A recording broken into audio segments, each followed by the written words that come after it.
Hi everybody. Do you have a child that loves to make slime? She's using my Tupperware for slime. 1. How many more? 2, 3, and 4. And there's also another one. Get over here. Oh wait, hold on. 1, 2, 3, 4, 5, 6, 7, 8. So I have 8 of them. The other ones are in my room. You 8 slimes. Oh my gosh. 8 slimes. Well, as you can tell, she's a homeschooling kid. Loves to make slime. I just wanted to give you guys, we got awesome news today. My daughter, has hi, hold on. Hi, Gwen. I missed you guys. I haven't seen you. Just wanted to give you guys a quick, it's funny because we moved to Port St. Lucie, Florida, like 3 years ago. But before that, Gabby is 11 years old now, but she was born weighing only 2 pounds, 7 ounces 11 years ago. My baby girl was in the hospital for 51 days. And as anybody that has had a preemie child, it's a very scary thing because, you know, they have to spend a lot of time in the hospital. You know, she was born in Miami at Jackson Memorial Hospital, which is a well-known hospital. Thank the Lord we went there because she got all the help that she needed. When she finally got out, she got checked for everything. Before she even left, she got seen by a gastro. She got seen by every specialist, even checked her eyes to make sure, you know, but one thing that I made sure of, that I stay positive because I had to leave her and I had a C-section, so I had to leave her at home. I had to leave her at the hospital. I was still breastfeeding, making sure, you know, she still had her milk, which I didn't produce that much, but I tried everything. The oatmeal shake and didn't work for me. You know, I wanted to have my baby home. So, as if anybody knows, you know, she was in NICU, then she was transferred to another part of the hospital just to make sure that she gained her weight. But I stayed positive, and I even told my husband, I don't want nobody around her that's negative. I didn't want to hear any negative opinions or negative thoughts or negative anything because I knew my baby girl was going to come home. You know, she had her issues when she came home. She had to get RSV shots, everything, and that made me hurt me the most because what parent wants to have their child go through shots every month?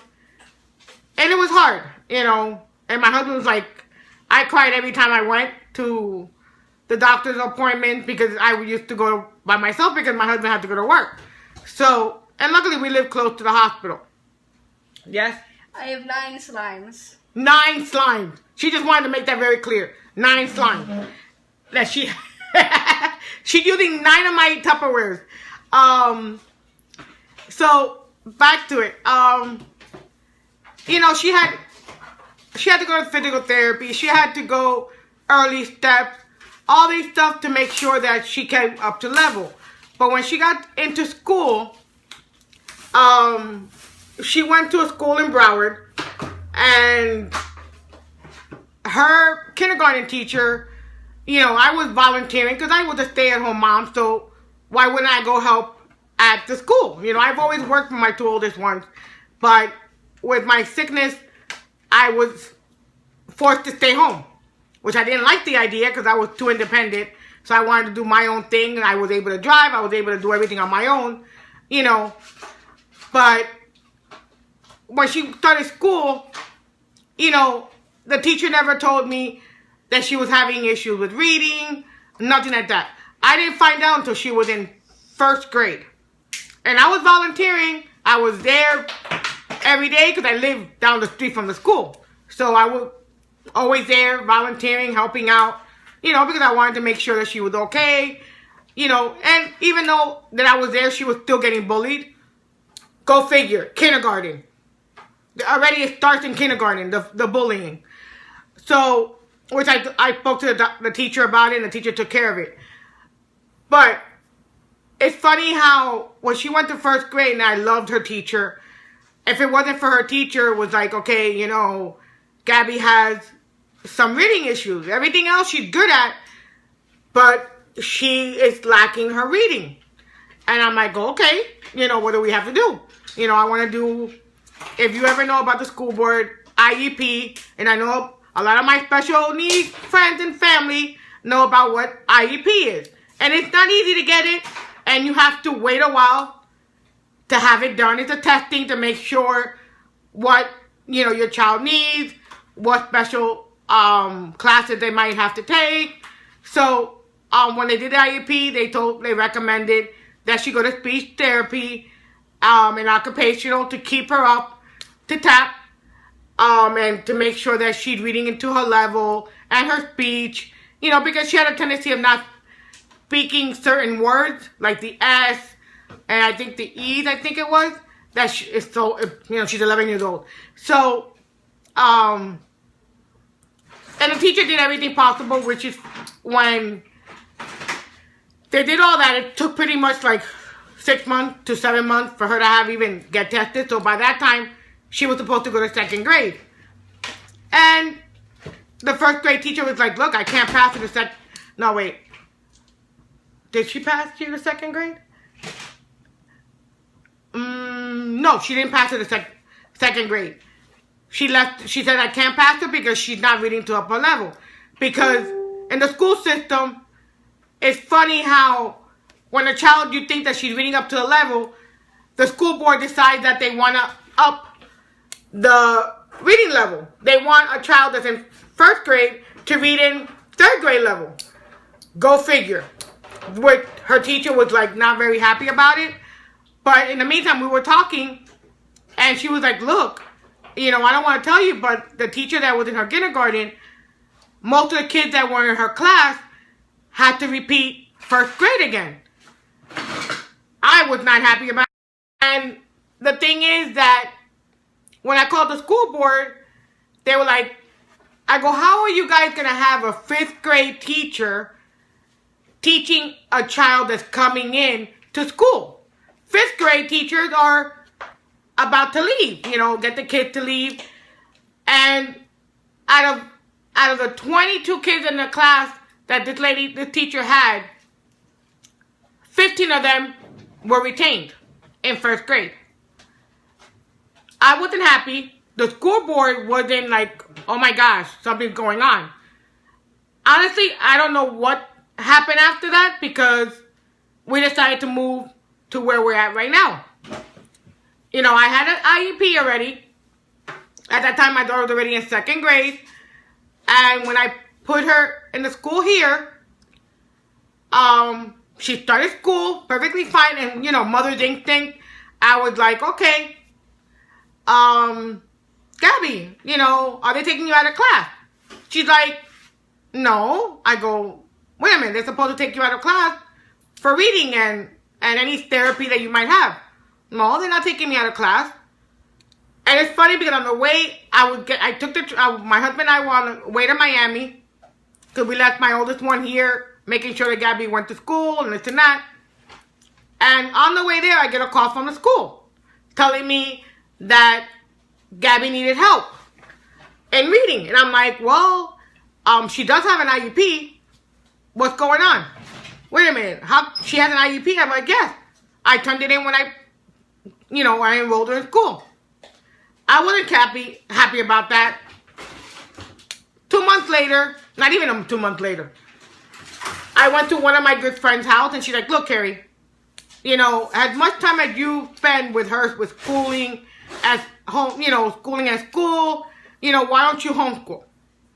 And I'm like, you know, let me think about it. You know, because I've never done it before. She goes, Carrie, it's not that complicated, you know, and where I live, there's a big community of homeschooling families. So I wasn't alone. You know, I was going to get advice, help with these 3 years have been a blessing with all my homeschooling families that I have here because they're all helpful. They all help each other out. You need any help, they answer your questions. And luckily, I've been homeschooling my daughter for 3 years, and it's been truly. So besides that, you know, she's getting speech therapy now again and occupational. And I got awesome news today. You know, I'm thinking my daughter doesn't know how to read. You know, I've been noticing her read a lot more, because when I got her out of school 3 years ago, she was so damaged and scared of someone telling her she couldn't do anything, that now I have a confident, still shy little girl that she got tested today in speech therapy, and she's reading to her level.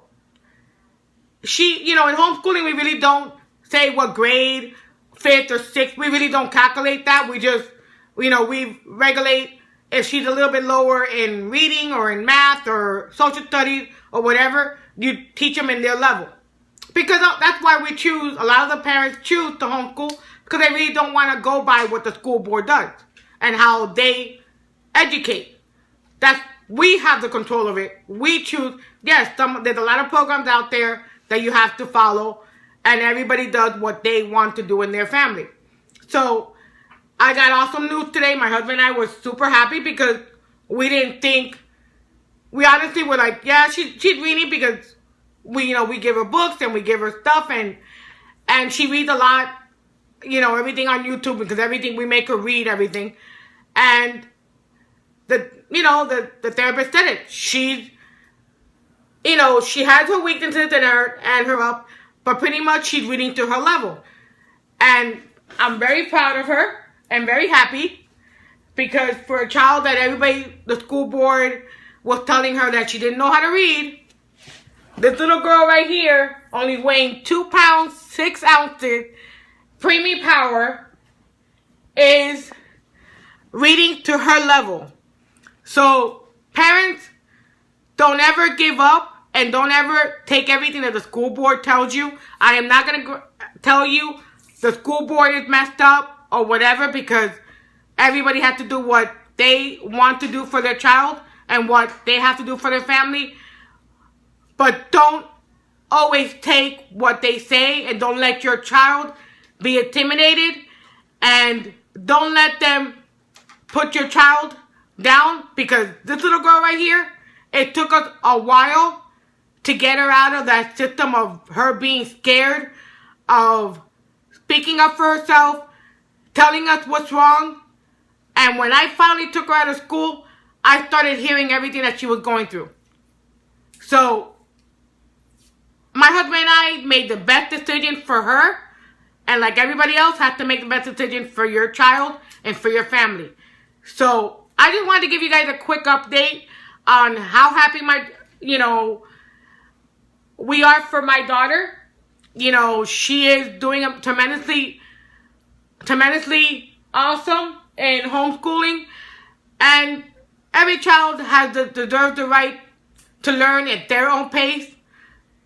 And that's the choice that we have made, and it's the best choice for our family.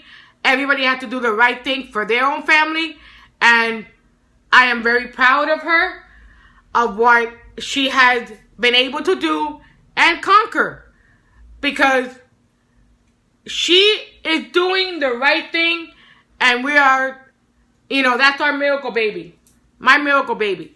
So, like my husband always said, preemie power. Because these little kids that were born early are tremendously fighters. They don't give up. And this little girl right here, she is living proof of it. She never gives up. Yes? Remember what I did to the nurse? Remember she wants me to tell you a little story. She was in the hospital, in NICU. And I used to have to come to the hospital.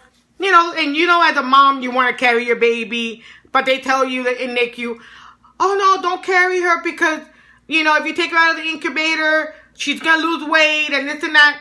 Well, this little girl, I can guarantee, she's just like her father, wasn't too happy about that. She had, imagine, sorry, I had a phone call. Imagine what it was. So read between the lines. So the nurse wasn't very happy because she was like, is that she doing that to me? And I'm like, kind of, because you're not letting her mom carry her. So that was just a funny joke because we have the picture to prove it. So if you guys want to see the picture. So she was only like not even 10 days old. So that's thanks to her dad. So just wanted to give you guys an update on what's going on. You know, everybody has a story. Everybody has their own things that we all go through in life. And happy moments, sad moments, you know. So children have the right to be their own self, learn at their own pace. And, you know, the school board tends to be a little bit, wants them to do things and not realizing that every child does not learn the same. Not every child has to do things at their own time. They do it at their own time. And if your child has an IEP, and we are tremendously, the Avila clan is super happy and super proud, you know, that she conquered and she continued to do the right thing and to do, you know, this little girl had the biggest heart. And having a homeschooling friend and family, we all know what we go through every day with our child. So, love you guys and have a great night. Bye.